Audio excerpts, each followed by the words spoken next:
রাশিফল জানার মাধ্যমে আপনি আপনার ব্যক্তিত্বের বৈশিষ্ট্য, জীবনের সম্ভাব্য ঘটনাবলী এবং সিদ্ধান্ত গ্রহণ সম্পর্কে অন্তর্দৃষ্টি লাভ করতে পারেন। রাশিফল আপনাকে আবেগ নিয়ন্ত্রণ করতে, সম্পর্ক উন্নত করতে এবং জীবনের উদ্দেশ্য খুঁজে পেতে ও মানসিক স্থিতিশীলতা তৈরি করতে সাহায্য করতে পারে। নমস্কার, আমি ডক্টর আচার্য সুনীল শাস্ত্রী। প্রতিদিনের ন্যায় আজকেও চলে এসেছি রাশিফল আপনাদের সকলের সাথে শেয়ার করার জন্য এই ভিডিওটির মাধ্যমে। রাশিফল তো অবশ্যই শেয়ার করব, কিন্তু তার আগে একই অনুরোধ আপনাদের সকলের কাছে, যারা এখনও পর্যন্ত চ্যানেলটি সাবস্ক্রাইব করেননি, অতি সত্বর চ্যানেলটি সাবস্ক্রাইব করে প্রতিদিন রাশিফল সকলের আগে জানুন। নোটিফিকেশান পান সকলের আগে বেল আইকনটি প্রেস করে।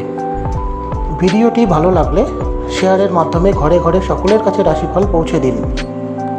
রাশিফল আমাদের জানা থাকলে প্রত্যেকেই আমরা সাবধানতার সঙ্গে দিনটি ইউটিলাইজ করতে পারি। রাশিফলেরও আগে সাধারণভাবে আজকের দিন পঞ্জিকা সম্পর্কে জেনে নিই, চলুন। আজ 27শে বৈশাখ 1432 বঙ্গাব্দ, রবিবার, ইংরেজি 11ই মে 2025। সূর্যোদয় সকাল 5টা বেজে 11 সেকেন্ডে এবং অস্ত যাবে 6টা বেজে 5 মিনিট 33 সেকেন্ডে সন্ধেবেলায়। চন্দ্রোদয় বিকাল 5টা বেজে 5 মিনিট 5 সেকেন্ডে এবং অস্ত যাবে শেষ রাত্রির 4টে বেজে 21 মিনিট 11 সেকেন্ডে। আজ সারাদিন শুক্লপক্ষ, তিথি চতুর্দশী, রিক্তা, নক্ষত্র স্বাতী, সকাল 5টা বেজে 33 মিনিট 33 সেকেন্ড পর্যন্ত, পরে বিশাখা নক্ষত্র।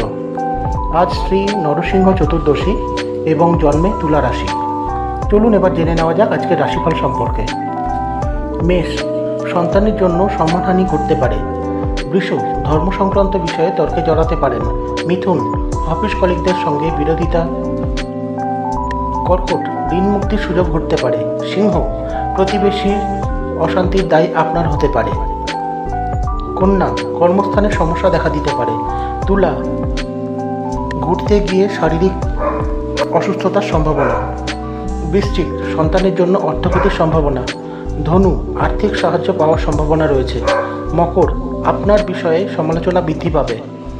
কুম্ভ, কোনো বন্ধুর কারণে ক্ষোভ বাড়তে পারে। মীন, বিলাসিতার কারণে খরচ বাড়তে পারে। এই হলো আজকের রাশিফল। ভিডিওটি ভালো লাগলে প্রচুর পরিমাণে শেয়ার করুন এবং সাবস্ক্রাইব করে চ্যানেলটিতে আমার সাথে এবং আমার পাশে থাকুন। আজকের দিনটি আপনার জন্য ভীষণভাবে শুভ হোক এই কামনা করি। সবাই ভালো থাকুন, সুস্থ থাকুন। নমস্কার।